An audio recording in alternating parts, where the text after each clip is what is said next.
ওয়ালাইকুম গাইস, আপনারা সবাই কেমন আছেন? আশা করি সবাই ভালো আছেন। কুলসুম আপা কিচেন্সে আপনাদেরকে সবাইকে স্বাগতম। দেখেন আজকে আমার রেসিপি বেগুন ভর্তা, বেগুন, টমেটো, আলু সব কিছু একসাথে করে নিয়েছি। সবগুলো এখন আমি মাখিয়ে নিয়েছি ভর্তা, টমেটো।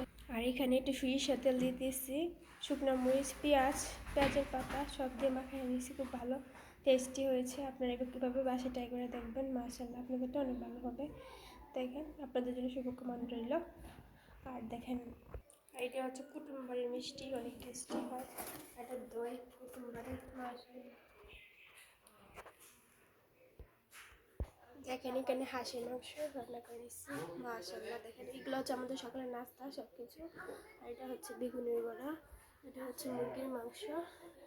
আমরা বেড়াতে এসেছি দাদার বাড়িতে, আপনাদের সাথে ভিডিওটা শেয়ার করলাম। দেখেন হাঁসের মাংস রেসিপিটা।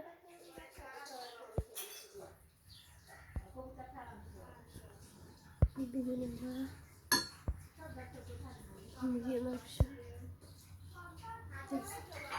দেখেন এটা আশেপাশে খিচুড়ি রান্না করা হয়েছে। আর এখানে দেখেন খিচুড়ি, আলহামদুলিল্লাহ এখানে খিচুড়ি রান্না করা হয়েছে ভুনা ভুনা টাইপের। দেখেন খিচুড়ি রান্না করতে আলু আর হচ্ছে কত টমেটো করে দেওয়া হয়েছে, ডাল আর হচ্ছে চাল সব কিছু ভাজা ভাজা করে পুরো খিচুড়িটা রান্না হয়েছে। মাশাআল্লাহ দেখেন অনেক সুন্দর হয়েছে মাশাআল্লাহ। আর এটা রান্না হয়েছে মাটির চুলাতে, আপনাদের মাটির চুলাটা দেখাচ্ছি। দেখেন এটা হচ্ছে মাটির চুলা, মাশাআল্লাহ খুব সুন্দর, তাই না? এটার মধ্যে রান্না হয়েছে, চুলাটা পরে মুছে ভালো করে শুকানো হয়েছে। আরেকটা চুলা আছে বাইরে, দুইটা চুলা।